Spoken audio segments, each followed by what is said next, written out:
பங்குனி உத்திரத்தில் இந்த ஒரு சின்ன விஷயத்த உங்களோட பகிர்ந்துக்கணும் அப்படின்னு நான் ஆசைப்பட்டேன்.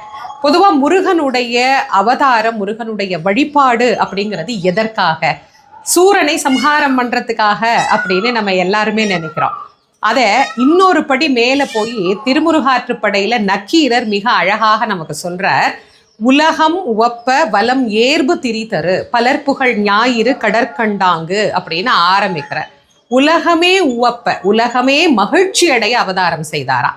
ஆனா நம்ம அந்த மகிழ்ச்சிக்கு மாறாக துன்பத்தை அனுபவிக்கிறோமே. ஏன்? துன்பத்திற்கு காரணம் வினைகள். வினைகள் எல்லாத்தையும் வேலவன் நீக்கிவிட்டால் நமக்கு வாழ்க்கையில துன்பம் எங்கிருந்து வரப்போகுது? அப்போ இந்த ஒரு பாடல் மூலமாக அருணகிரிநாத சுவாமிகள் அதை நமக்கு உறுதி செய்கின்றார். கெடக்கூடிய மனமே, நீ எதையோ நினைத்து கெட்டு போகிறாயே, நீ நினைக்க வேண்டியது முருகனின் சேவடி அப்படின்னு நமக்கு பதிவு செய்கின்றார். கெடுவாய் மனனே கதிகள்